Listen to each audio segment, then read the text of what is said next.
Hi, everyone, and welcome to our Litmus Talks event for today. We're going to be talking about email design trends that will boost your efforts in 2022. I want to welcome our panelists. My name is Jana Mystery, and I'm going to be playing host. My name is Sam Bellows, and I'm a senior digital and motion designer at Action Rocket, and we are a London-based design agency that specialise in email. Hi, I'm Lily Worth and I'm the Senior Email Designer at Litmus. I'm a big fan of design trends in email. Hello, I'm the Community Manager over at Really Good Emails. We just published our 10,000th email, so it's really exciting. I'm excited to look at these trends. There's not going to be 10,000 trends, though, thankfully. Gotcha. We've cut that down a little bit here. Let's dive straight into things. There was a trendsetter guide that Emma published, the 2022 trendsetter guide, and they mentioned that email send volumes are growing to massive new levels. In 2021 alone, we saw 10 billion more emails, and it's predicted that 2022 will only have a larger increase in the number of email sends over the course of this year. That's an additional 14 billion over 2021, which is a huge increase. And that just speaks to the fact that email marketers and email designers need to really make their emails stand out even more in the inbox, because it's just getting busier and busier in that inbox. So what's influencing these design trends? It's going to be those marketing trends. There's a massive lean into more empathetic content, customer experience, and the biggest trend right now, I feel like everyone is talking about, is personalization. And I'm going to let Lily speak into what those marketing trends mean for design. Alongside marketing trends, and there's some big shifts this year. Obviously, Jane's just pointed a few out to us there, but I think these will really help lead the way in terms of how designers will think and when they approach email designs this year. Alongside those, there is always influence from other areas of design. These are things like graphic and web design trends, UX trends, and the best practices there. We've got 12 trends that we've had a look at, trends that we have seen coming through from last year. Some of these trends are quite new and others have been slow burners. The first is looking at colour. There's a couple of trends here that we're seeing already in our inboxes. When we look back at how trends have gone with colour over recent years, it's changed a lot. Since 2019, there's been some really big shifts. 2019, we were looking at really bold colours. So 2020, we counteracted those with much more neutral, muted shades. And then in 2021, it started to shift towards more retro aesthetics. Retro had a massive, everything went retro in email design last year. There were lots and lots of retro styles, and one of them was Duotone. And so that's using just a couple of colours in an email design. And this is looking back to the 1960s and when gig posters and mass production of posters and promotions were happening, and it was a nice cheap way of creating things en masse. And the reason that we're seeing a resurgence of retro in such a big way is because it's very nostalgic and it helps us to reflect on really good times. It's helped us get through the chaos. Does anyone want to bring in anything on that particular trend? Yeah, so I like duotone things I think they work well for like nice sort of like young and playful brands. I can see there's like a few people like coming into the chat saying there could be a couple of issues with accessibility in there as well. It's probably to do with things like contrast and stuff in there for people. And I think where it's being used here, it's for like minor figures, and they're like an oat-based like milk replacement brand, aren't they? I think for them, it suits their brand quite well. Obviously, it's not going to work for like every brand in particular, but for them it works quite well. And I'd imagine they may have a younger based audience as well. Accessibility obviously still something to keep an eye out for, but it's not going to be as much of an issue for, say, I don't know, like my mum trying to read one of those emails as opposed to like someone who's got like fresher eyes. Matt, do you have any thoughts on this? Yeah, I like this trend a bunch. I like the pastel backgrounds. I think it provides a very friendly base for a lot of these emails. And I think that duotone really focuses on that content and overall is a pretty approachable design. Hopefully this one sticks around. I'm a fan. Shape trends. I've seen these arches many, many times. I feel like in a lot of emails recently, it feels like one of those trends that's really popping. Yeah, this also ties into that retro aesthetic as well, bringing in those softer edges. I think a lot of brands have been pairing this particular trend with other quite retro styles, but I just love the fact that it's taking out those hard edges and creating wonderful directional cues like that. The couple of examples on the right, the one that's leading you down the email and then the other one's pointing up towards the CTA. Yeah, I think so. My favorite thing about people using like these arches and waves, it tends to like just break things up a bit, breaking up like the usual grid that you'd be used to seeing when you're looking at an email. It just makes it a bit more friendly. That's great, because people usually tend to think of email design being very strict and rigid, and you're stuck with these grid structures. So it's a really great example of how you can break. You still have the grid, but you have an illusion of breaking out of the grid with these nice playful shapes. Mm-hmm. Yeah, I love how these arches and waves transition your eye towards different parts of the email. But I definitely think this one could maybe be overused in some ways. If you're adding too many waves, you might get a little thrown around. I like this one, but I think you want to use this one with caution a bit too. Yeah, it's been big. You shared this one, Matt, in one of the really good emails recently, and I couldn't stop seeing it everywhere after that. So yeah, I think it's one of the trends that could start to get a little oversaturated. Do you have any ideas of why this trend is suddenly picked up so much, as in why we're seeing it so many different brands use it? Why is it becoming so popular? With so many other retro aesthetics coming in, it does support that well. I think as well that there's another trend we'll look at a little bit further along that's quite opposite to this, and sometimes I feel like with trends you get quite counteracting, you get two quite opposites. On the previous slide we saw the duotone, but then really complex gradients like the multitonal gradients, and they're quite contrasting trends. I think that's one reason we could be seeing a lot of it. I love the directional. It feels very directional, especially the first two examples where you've got the arches almost pointing down to the main bit of content, and the CTA at the bottom, and the call to action button looks very similar in design to the arches too. It feels very complimentary, like welcoming you to read the email. Well, that's what I feel like when I see them. All right, we've got trend number 3, typography trends. There are some really bizarre things going on here, Lily.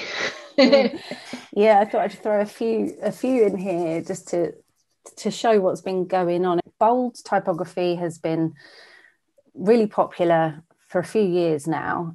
It's been a great way for brands to stand out in the inbox, really get their message heard. There's almost a push to go beyond that now with this rise in email sends, that you have a short amount of time to grab attention. And I think font distortions are another way that typography is being styled to help grab that attention, help push that message. And I think as well, because over the last year, maximalism had quite a rise in other areas of design. And so those distortions sing to that trend as well. Could you speak a little bit about what maximalism is?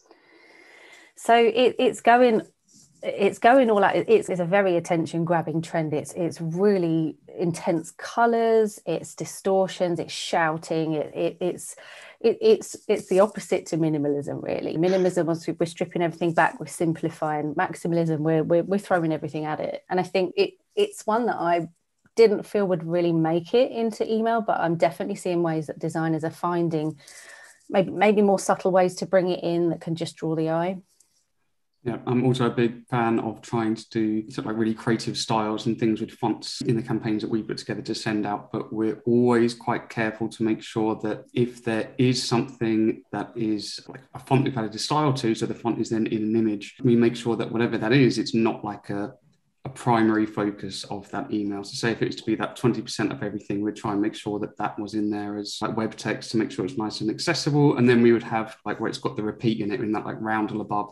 That's perfect to put in an image, because if that didn't load, it's still not like people aren't missing out on the main message if it doesn't load in. And we'd also try and make sure that, so on the example on the third one, so with the like the dark blue background where it's got where it says work that matters must be seen. I'd probably have that as like a bit of a tertiary messaging in there, because it's quite a bit of a cognitive leap to go in there and like read all of it and make out what's going on. Yeah, so definitely room to have like styles like that in there, but it's also important to consider like your hierarchy. If there's one thing that you wanted people to take away from that email, I probably wouldn't have like that extremer style on it, just because it's quite easy to miss unless you're paying attention. And people don't spend a lot of time when they open their emails before they take action on it. So forcing your readers to really spend a lot of time just to understand a headline, which is meant to really make an impact on that first open, is definitely something to either test or experiment with a little bit more to see what impact it has on your emails. Yeah, I'd say people's attention span is probably maxed out at the one on the right, the Adobe one. Nice and big. There we go. I know what that says. Next. Yeah, something worth noting, actually. Sorry, that D&AD email is very much geared towards quite a young audience. It's geared towards students and creative students. And I think one of the things with maximalism is that it was pitched to be a trend coming through out of the chaos of the years that we've just endured, and very much to do with Gen Z sort of coming of age, and it being something that's an aesthetic that they really enjoy. I think that's one of the reasons D&AD often do this. I've seen it a lot in their emails, certainly in the last year. I like the Adobe one on the far right, the fourth example here, because that go for the bold is so impactful, but the rest of the copy is really short on the email. There's a very clear call to action exactly at the bottom of it. There's not so much of a struggle to understand what to really do with that email or what that email is all about. So it's really tapping into the trend, but at the same time, you've still got a super actionable email at the end of it, which is what we were all trying to do at the end. Right, let's go on to one of my favorite ones. Yes, yeah, it stands out here amongst all of the other ones. And it's funny, I'm not much of a designer, but I spend maybe a little bit too much time on Instagram. I have noticed that glitching effect that's on that 20% off badge appear a lot in Instagram. So I'm wondering if there's influence here from other channels into making something creative because people are used to seeing it in other areas. So maybe Supergoop has a big audience that live on Instagram too. Layouts, something I'm excited about this one. Yeah, layouts are big favorite of ours at the moment, just looking at the different ways that you can get the best out of the content. Really, there's a huge swing towards creating email compositions that are highly scannable. The F pattern is certainly a way that you can format your content to help people have the best scanning experience, and what it is that everything is aligned to the left. Naturally, left to right languages, we're going to start at the left hand side and read across. And so by formatting in this way, we can move our way down the left-hand side to find different anchor points, headlines, calls to action, bulleted lists, things that are really helpful for us to understand the overarching message and value and takeaways and obviously the actions that we can take from the email. So this has been getting more and more popular. And then the compartmentalized trend is that trend that I feel is the opposite trend to the waves and arches. And this is where everything is very much put into quite hard sections, quite often outlined sections as well. Very much none of those lovely waves. And it's very popular along with a lot of brands at the moment. A lot of tech and retail brands are leaning into this. And it's helpful when you've got multiple messages and you need to separate those messages. I'm wondering on the F pattern layouts, from slightly removed from the design area, but they seem to be the layouts that could be very much easier to design, easier to build. And do you think perhaps there's like an efficiency play around email marketers out there leaning into this trend too? Because I can understand how you could make this a modular email. It just feels very simple. It feels like anyone could create this template and be able to use it for multiple different types of campaigns. Yeah, it does strike me as something that would be nice and easy from a workflow perspective, and also it reminds me of, I think it was like a test that we did a while ago. It's like with a B2B client that we had, like similar to Asana, and they had one email that we made for them that was like all singing, all dancing, big like one-off campaign thing, and then they sent out another much simplified version as well, and then the simple one just like absolutely beat the super designed one to death, just because I think it was like nice and easy, and people at work in a business environment can go in there, and it's just like you look at that one, you can see what's going on in like a second. It doesn't take too much time to like go in there and work it all out. Yeah, especially that it's that mental load aspect of the email. It doesn't take a lot for you to understand what the email's about, whether you want to, and for you to be able to make that decision about whether you want to take action on it. And the Webflow example, I think that's a really awesome example because there's a lot of text in there. And often I've seen emails which have a lot of text and it's all center aligned, and I really struggle to read big paragraphs of center aligned text. And it just feels so much simpler. And I was talking to Lily a little earlier today. It almost feels like a throwback to like early web design and web page eras where pretty much everything was left aligned. It was one of those things like you always just stuck everything to the left and that was the default. And it feels like it's a much more subscriber centric approach. Yeah, you really got to be careful with that center aligned text if you're going to do it more than like 3 or 4 lines, and it gets really difficult to read. So I actually prefer left aligned almost always in email. So I really like seeing this trend come to the forefront. The compartmentalized one, maybe it's just the examples you picked out, Lily, but it really stands out. Both of them really stand out for completely different reasons. Obviously the one from, is it Behave? The colors really, really pop. And they're using the compartmentalized trend, but they've got very contrasting colors at the same time. So that background color to the background color of the compartmentalized area is very drastic. Do you think there are issues there with accessibility or anything you should be considering when choosing different colors to box off certain areas? Yeah, you can certainly use this trend without having to bring such wild colors into it. I was trying really hard to find examples actually where other brands are. I've definitely seen it elsewhere, and it may not have been in the email. There's definitely a trend that's big in web as well, and I'm seeing a lot of, because some of the trends that I read about were saying about how this trend is seen as outlines. So it's not just layouts necessarily, it's also like visual content and things like that. And I'm seeing that a lot with like MailChimp and Figma, and they're applying it in quite a retro way. So there's other ways to work with it that maybe could be a little different to this, but these were the ones that spoke to that boxing off aesthetic. And that Baboon to the Moon example, for some reason I saw that and I immediately thought it was mobile optimized because of the way it's that single column approach as well. It feels very much like their audience might be mostly looking at their emails on a mobile device. Yeah, those rounded corners, I feel like, especially on mobile, they can feel very tactile and you really want to click on that. So I think this trend is maybe a response to like that card-like design. Yeah, I like this one. Visual content trends. Wow, this is a big onslaught on my eyes, just seeing them all in one row.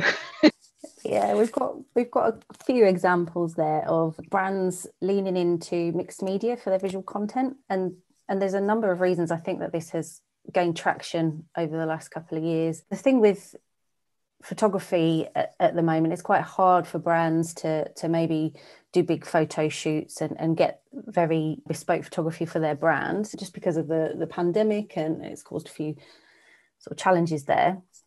So there's definitely been more of a sway towards utilizing stock resources, which can be hard really to bring your brand ID into a stock resource, and there's obviously a risk that competitors might use the same imagery. So by bringing in elements like illustration and shape, you can really bring a bit of brand voice into the imagery. Yeah, it's just been getting bigger and bolder, and I love just how much movement some of these have. It really speaks volumes about these brands. Yeah, I'm a big fan of the Black Friday fund one. It's got like quite a good like killer hero section in there, and they've like, introduced some of the things we've looked at already, sort of like the waves down at the bottom, but I also like how they've merged that whole section together by having those like coins floating up through into like the module above from like the wavy bit underneath, which I think is quite cool. Brings it all together as like one big piece. Like you could easily imagine it as like more of a bit of a boring module if it was just like squared up at the bottom and then just didn't have those little coin effects going up through it. But yeah, it's just a nice example of how a small extra flourishes on top can do a lot to bring a whole design together. And we're still adhering to what's considered email design best practice, having that inverted hero shape in the hero section where you've got the headline, you've got your sub headline and a CTA button, and they all point down to the call to action button. So it's like you can be super creative and really use those design flourishes, like you said, Sam, but you can still combine it with more traditional design aspects that we know work really well in email, like the inverted pyramid. So yeah, I really like that one. I like the waves in it as well. It is very, very eye-catching. And they've done a really good job, bringing different colors in there. I know we haven't really talked about colors in this one, but like you can see the call creators, that text is called out in some of the waves in the image as well. And the coins there are pulled out from the orange color. So it's very colorful, but at the same time, it's all very cohesive too. Yeah, I think something else worth pointing out about this trend as well is that there's aligning with marketing trends as more of a push towards human imagery. And so this is a great way to be able to bring human imagery in, and especially if there is a need to use stock resources. But something else I must mention is Megan Sokolnicki, who did a trend session at Unspam. She pointed something out, and now I'm seeing this everywhere, and you can see it in that first email, and that's the hand model. It's just bringing in an element of human, and that's been lent into a lot as well. I thought that was a really good spot from Megan. I'm always very considerate about hands and not making them look like floating hands. That's always my biggest concern whenever you bring in elements like that. It can look a little bit creepy if not used in the right ways. And I do appreciate how everything, a lot of these examples have got that more human aspect, like you were speaking to, Lily, like seeing human faces, seeing other people's faces, because at the end of the day, the person who is opening these emails is another human being. So really, to make that connection, you've got to use some imagery that will help there. And I feel like human faces is one of the best ways to do it, be it stock photography or photography that you've done in-house. But it's a really nice way of making that connection in an inbox. A few more visual content trends here. Carrying on with that retro theme that we saw in 2021, and because it was so big, I think we'll see it in 2022 as well, just bringing that nostalgia with retro aesthetics. But I think that this is a trend that is becoming oversaturated. We are seeing it being leveraged by a lot of brands. So I think we may see a switch more now towards maybe more futuristic visuals. And another reason really is that we're coming out of this time where we've needed a bit more reflection and a bit more of that nostalgic comfort, and we're going into a phase where brands can really lean into showing us some really positive futures, some great utopias, and just help us imagine better times. I'd say for me, the retro nostalgia part, I saw a lot in direct-to-consumer brands this year, using a lot of grainy photography, but I am seeing that maybe getting overused a bit and it becoming an overused trend. You see it everywhere and it doesn't stand out as much as it maybe once did. And the future Utopia one is quite fun because it's, I don't know, it's like quite strange. So the Adobe example that you got there, they're quite high concept, abstract type things that they're sending out. So it's definitely something that you could have fun with as a brand, trying to come up with like custom assets or thinking of how you can link that into your branding and get stuff done, and creating something new rather than relying on like the retro nostalgia and the tried and tested things that people are used to. I think we talked about this before, but I think maybe it was Matt, you mentioned it, but the idea that these are great for small campaigns or campaigns that might not last a very, very long time, versus trying to really fold it into your brand look and feel, where you're sending out loads of campaigns that might lean into this trend. But if there is concern that this trend is somewhat of a flash in the pan and maybe overused, so is that something that you would still consider? Is this something that is very specific to smaller campaigns, larger campaigns? Where do you see uses for something like this? Yeah, I think we brought it up in the rehearsal for this session. Yeah, and I thought that was interesting as well, because we worked with a few brands who have actually gotten so into the retro nostalgia that we've seen lots of people try and tie it into their branding. I thought it'd just be interesting to see how that unfolds over the next 6 to 12 months, to see whether it would be like good to fold into like a core branding, or would it be more sensible just to use it on like a short-term ad campaign basis? Like if you're going retro, is it fun just for the interim, or if you go with it long-term, is it just look tired quite quickly and you'll have to rethink what you're doing? Yeah, I think this future Utopia reminds me a lot of like NFT art or like cyberpunk stuff. But if you're using all this neon and bright colors all the time, it might, lose its impactfulness over time. So I think, yeah, maybe the one-off campaigns for this might be a better thing to do. As I always love to say, it's always worth testing. You never know, you might get results like Sam mentioned before. The amazingly creative, colorful one doesn't necessarily beat out the much more simple one where people can easily take action on it. Yeah, I've been crushed many, many times. Something nice and simple, or even just like sort of, to me, ugly looking can, like, for whatever reason, with every particular audience, can like do wonders. So yeah, getting to know your audience and testing stuff is always the most important thing, to see what resonates. Oh, but also good to point out that if you are doing that and making sure that it isn't just for like a short-term gain type thing, like if you send something out that's like horrific and it gets like really good results, maybe it's because people are surprised because you sent something out like that, and you're just going to get diminishing returns and affect your brand negatively as you go forward, and just things look a bit weird. So yeah, that's another thing to consider as well if you're getting good results from something which is surprising. It's like that magpie effect. You see something brand new and different in your inbox, and you will have any, whether it's a positive or negative reaction, there is a reaction. But it's up to you as a company or a brand or an organization to figure out if any sort of reaction is what you're after, or if you specifically want a positive reaction. Because I can imagine sometimes maybe a negative one suits you just fine, but be a fun place to work. These are some, especially the one on the left, Lily. Will you talk us through these?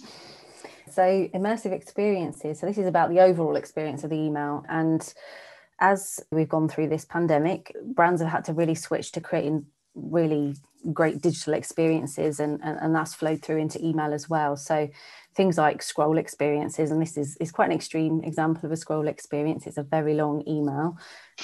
They've been very brave, and we can't actually see the call to action. It is down at the bottom after that hot sauce. But scroll experiences and things that get you to engage and immerse yourself in the email, and then looking at things like tangible products, really zooming into the product, showing the materials, showing exactly what it's all about, so that you can have that almost like in-store experience in the email. I think we'll see more of these, just because there has been so much resource has been pushed into creating more digital experiences while we all got stuck at home. So I think this will carry on through 2022.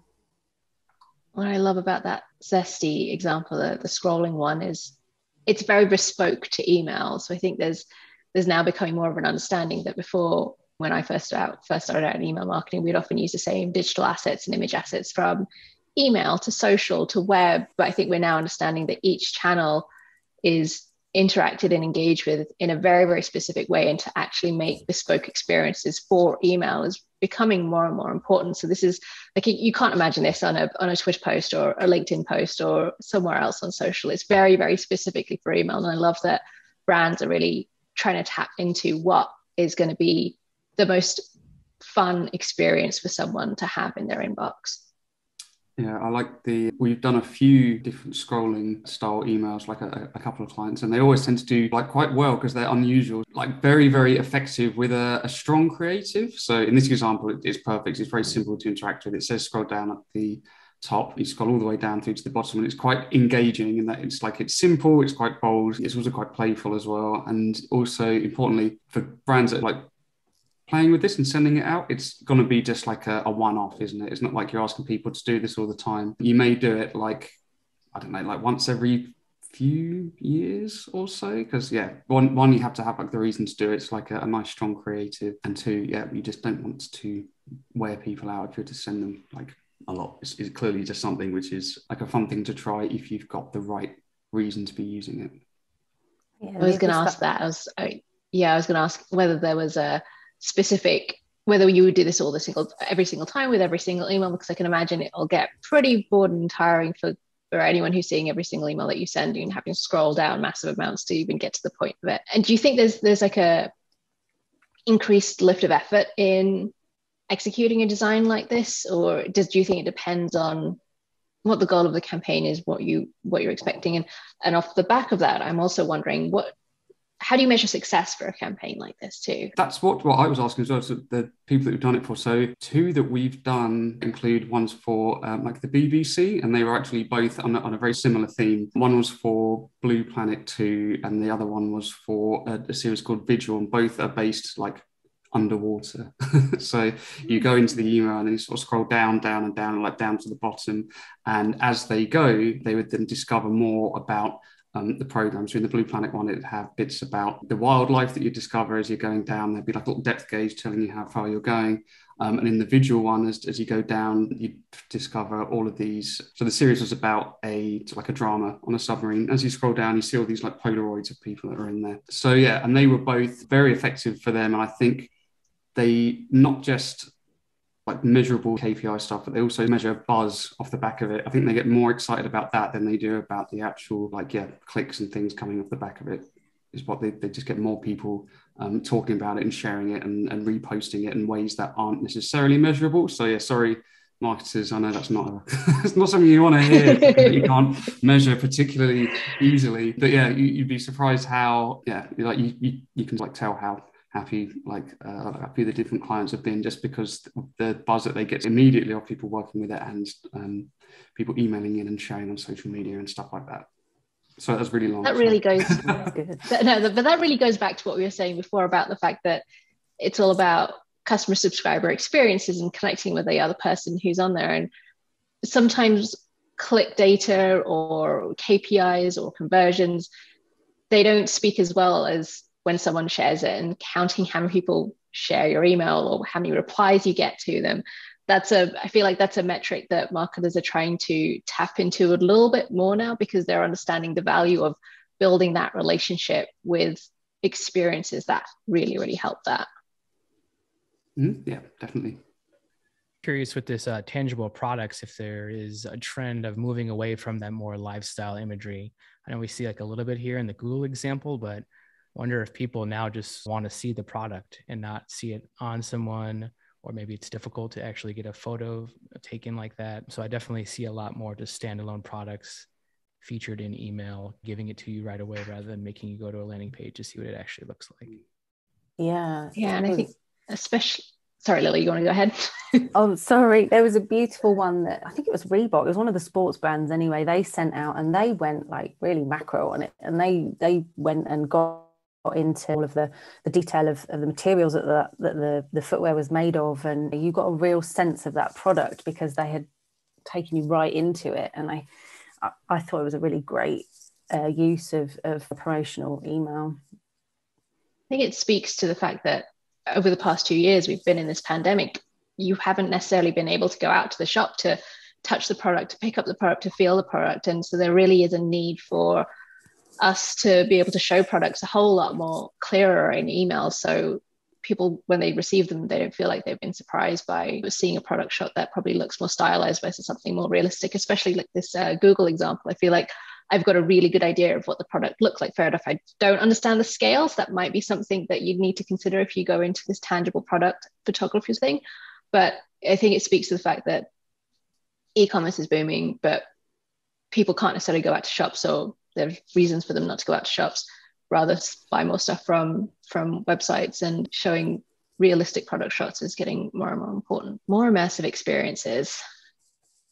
Yeah, this time we're looking at personalization. So this is obviously one of the big marketing trends at the moment, and this is about getting relevant content to your subscribers and on an individual level as well. So with all these send volume increases and just this need for brands really to be very authentic and talk on a personal level, we're going to see more personalization in emails, and so a lot more designers thinking about how to get that personalization in there. And these examples here, we've got a few different things going on. I think we've got some personalized information in the hero. The first one, bringing in some information around some language learning, personalized image in the second one. The third one is managing to understand the location of the subscriber and serve content around their location. So showing some fashion trends and items based on the weather in where they're located. And then that fourth one is a poll. So we're getting a live poll in that email, and it's showing the data based on what people have clicked on. So quite a lot of different experiences there.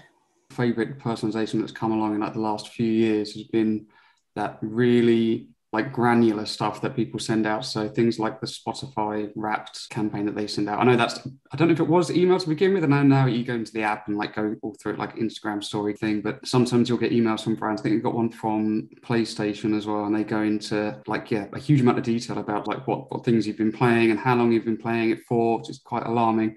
But yeah, useful and like fun to go in there and have a read through all the things that are more deeply personalized to you, like more sort of like going a bit further than like a first name, or sort of like the more light things that people talk about in an email. And I think people stick to that a bit more because that's still unusual, and to see, you only see the big brands really going in for it. And that's probably because it's also really hard, right? It's not just the like designing the email to make it look nice. The hard bit of that is like getting all the data and making sure it's all working, and what do you show, and is the data that you're showing these people that you're having them going to freak them out, or are they going to like seeing it? Is it going to be helpful? So there's a lot to think about when you want to take like personalization into something like really granular like that, which can be really really rewarding, but difficult to like put into practice sometimes. I think some of my favorite personalized emails that I get are the ones that I'm almost not fully aware that they're personalized. It just feels very natural for me to get that level of personalization in an email. I'm not expecting it. It doesn't feel it doesn't immediately look personalized. I'm just assuming that they've got all this data on me. They should be sending me fully personalized and relevant emails. I want to go back to something you said, Sam, about personalized emails and being a bit challenging.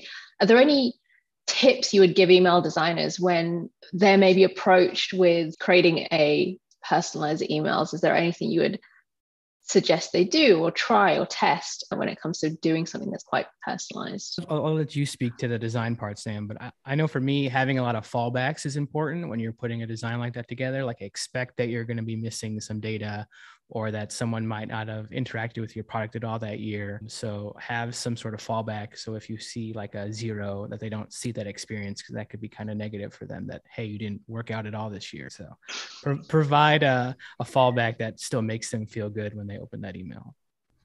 Yeah, I think my only other input from a design perspective is to make sure that your design can contain any sort of information that will go in there. So just make sure that you've got like a first name area that's in like a big font. Make sure that you can it can hold like the longest name possible, or the biggest amount of data that can appear in there will fit, just in case all the data goes in. You don't want it to like break or be too big or anything. Yeah, because I can imagine that second example, that first name looks like it pretty much hits the max width on what would you want. They definitely want to have some sort of fallback there for any names that are longer than that, because obviously they're going to break your design, and that's not what you want. And testing and previewing all of these different variations is going to be challenging too. So it's not like you want to test every single personalized email as well. So definitely have some good fallbacks in place that don't break your design. I love the weather example. Good name for that to use as well for the first name personalization. If you're doing a design of it, if Christopher can fit in there, then you're probably all right.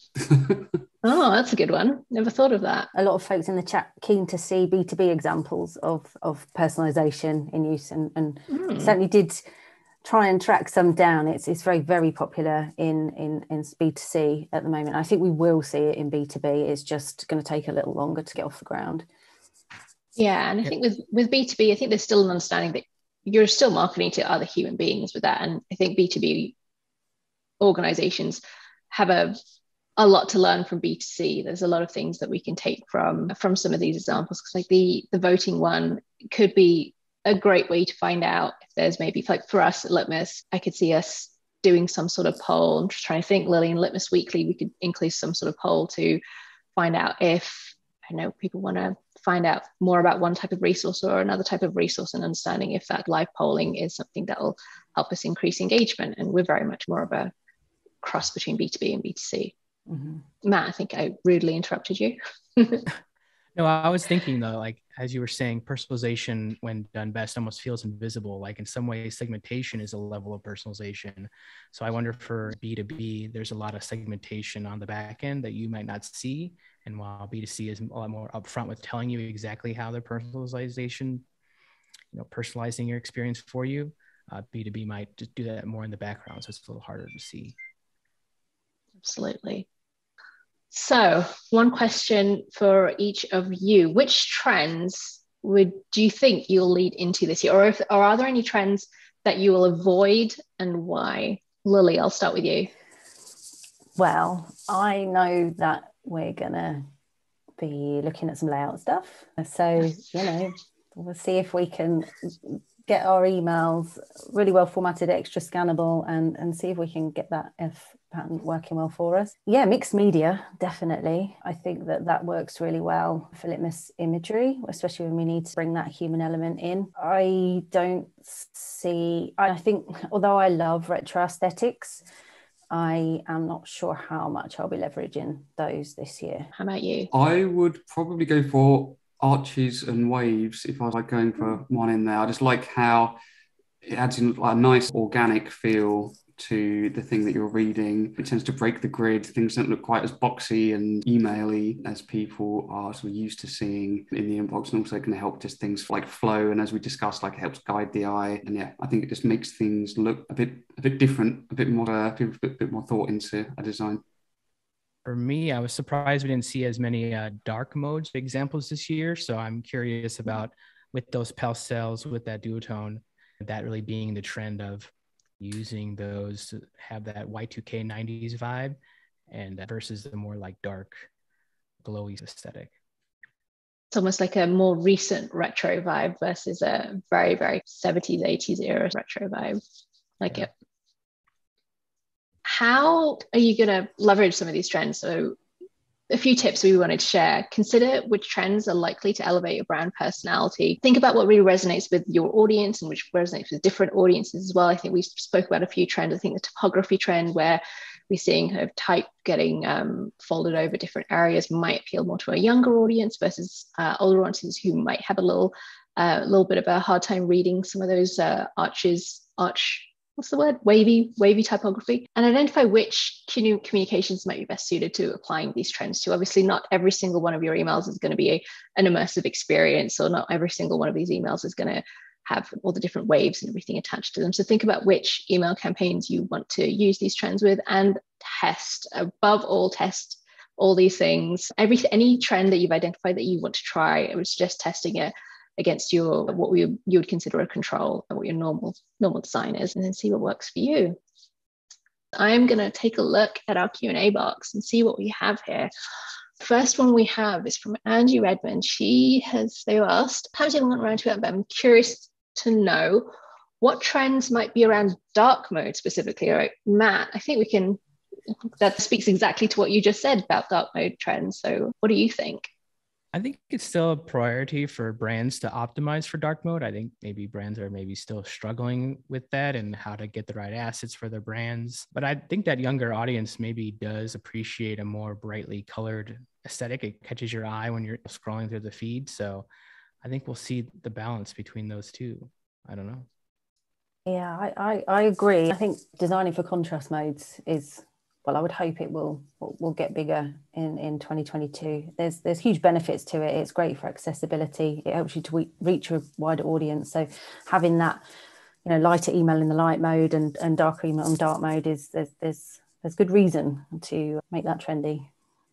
Yeah, and we're starting to see lots and lots of brands, and they're sending across sort of like their brand guidelines and things that they're thinking of for the future. They now incorporate whole sections on dark mode in there, so they've already done like a lot of the thinking about this already. Especially if you've got like a web team as well. If you can get in touch with them, see if they've thought about their priorities around dark mode. And like, if you're lucky, someone else would have thought about all of that for you beforehand. So yeah, you can just try and roll some of that into your email design. Awesome. This is a good question. It's got a lot of upvotes. What's your take on native type versus type in images? I'm guessing this is more about when you include images with text in it. Is that something you should be doing, or should you be using live text more often? I know, Lily, you've got some pretty strong views about this. Live text pro. Yeah, I prefer more live text. I understand that for some aesthetics you do need to maybe bring type into images, and there may be some workarounds. I think one of the things to remember is when you bring in things like headlines into images, then it can be hard to create a semantic email that is then good for screen readers as well. So you could try out maybe wrap in your image in a H1 tag or header tag and pop in that header in the alt text just to help get that semantic code. But yeah, I'll swing it over to someone else. Yeah, I'd say I'd definitely echo that. I say that I'm definitely like pro web text in there. If I'd say you can put text in an image so long as you're happy with people, if they don't see it. So if it's like a bit of a secondary or tertiary message that you're sending out, I know you have things like alt text as well, which can work well. You can still style it in some cases, but in others you can't, and that can almost become like completely invisible. So if your email's saying something important, let's make sure we put it in there, nice big web text that can't be missed. Yeah, you got to, I think with the emails that we accept on really good emails, we try to find that balance of, if you're going to use type locked up in an image, you do have some live text as well. And I think it's important too, when you're going to lock that text in, when it scales down on mobile, what is that going to look like? So maybe you need to provide a secondary image or make that a little larger so that when it on that mobile view, it's still easy to read. Next question. Shapes and gradients displayed properly in Outlook. No. Yeah, we did a lot with gradients last year, and I can recall now what Karen would be great to answer this question in terms of how it was tackled. I know that we got a lot of support with CSS gradients across email clients, but we did have to bring in fallback imagery with the gradient in, and I believe it was for Outlook. Yeah, shapes wise, I am not entirely sure on support for CSS shapes, so you could bring it in potentially as imagery. I know you will get partial support for CSS shapes. I think this is one of those questions where if you know your audience, if the majority of your audience do end up using Outlook, perhaps shapes and gradients and trying to do them with CSS probably isn't the way to go. But if you know that the majority of your audience are using Apple Mail, more advanced email clients, you can really lean into some of these trends and do them in a way where it's more leaning on the CSS fun side of things. So what's the next question we have? Anyone have a good recommendation of examples of tech or software emails that are designed well or have a track of good performance? So send anyone, I'm guessing in the SaaS area, if anyone's got any really good examples of emails that do well, I wanna pipe up and say, hey, Litmus. Well, I feel like we do some pretty good emails here at Litmus, and we're in that sphere, but I don't want to toot my own horn too much. But if any of you got any other ones that you see often? I will say Miro. I think at some point I must have signed up for a free plan, but Miro do great emails. They use a mixture of photography. They use different shapes. They've got a really strong brand identity in their emails. I really love receiving those ones. Well, I know we launched a whole SaaS category on really good emails, so I would recommend looking at that. There's a good amount of brands, but yeah, Miro is definitely one of the more popular ones out of all the emails featured on the site currently. So I know Figma are rocking the contrast modes lately, getting nice dark mode experiences, because I like to be in dark mode a lot of the time. We have another question. Any thoughts as to accessibility of font distortions? A lot of nodding heads. Likely not accessible. But I know, Sam, you were talking about maybe, trying some custom font stuff and if it would be supported potentially. Yeah, so I'd say for font distortions, if it's in an image, obviously it's not going to be sort of like particularly accessible. But yeah, like custom fonts would be a really nice way to go, especially if you had, obviously that's going to be web text, can be easily seen. I don't know, like depending on sort of like that person's like ability to read like a more complex font. I don't know if you want to go too crazy. If you want to have like, obviously you want to have like a big poster style font to be writing out loads of body copy like that. It's not too crazy. You just want to make sure that whatever you do, it's just, if you look at it, you can understand what it says immediately. It doesn't take any additional effort for you to read what's going on in there. You don't need to like squint or take a second to see what's going on. It just needs to be like super obvious. Yeah, I think main message has to be readable, and if you're going to distort a font to the point that it is hard to read, it can't hold your main message. Otherwise, people are potentially going to head away from your email and not get that value. There's another interesting question here. Where has it gone now? Did see it a second ago and it's disappeared here. Let's go for this one. Would you recommend an F pattern for text, but center for images and CTAs, so combining a left align and center aligning within a layout? Yeah, definitely. We do that now. I would say we tend to left align our body copy to make it more accessible, easier to read, and we center align images and our call to actions. And there's definitely good reason to do that. The pyramid structure really needs that, a center alignment of elements, and that's a really good way of getting people clicking through from your email. But the F pattern is great for long form. When you've got a lot of content that people need to get through, left aligning everything just helps them to scan right through it. So I think that's a good use case for F pattern. I'm going to squeeze one more question in here. We've got 1 minute left, but I thought this was a good one. These trends feel very millennial, but do you think they can apply to older or even more senior audiences? That's a good question. Yeah, it's all down to application, really. You can definitely have these millennial flourishes and it not be too overwhelming. I think in email, you do have to have some balance really between keeping things relatively simple and on point and then having those nice visual aspects.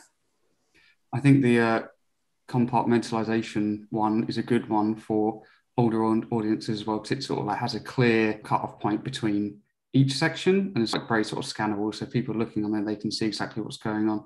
And especially the one that we looked at as well, that Baboon to the Moon one, which to me looks clearly like a mobile first design. I think that would work really well for like an older audience. You look at it and then at any one time you can only see one thing, like one product, and then maybe leading on a little bit into the next one. So it's easy for people to like have a look at. They're not going to get lost in the details. When they're looking at the email, they can only see the one thing that you want them to focus on at that point in time. And then as they sort of scroll to go through, everything like lives in its own little compartment. So yeah, I think that one would work quite nicely, even though in that example it is from like a younger brand. So yeah, I can see the styling on it is that, but the whole idea behind it of the compartmentalization would work very well, I think. Alrighty, well, we are a little bit over here, but thank you, Sam and Matt, for joining us today at Litmus to talk about these design trends. Please join us at our next Litmus Talks events. Head on over to litmus.com/events, and we will see you at the next one. Have a great day, everyone. Bye.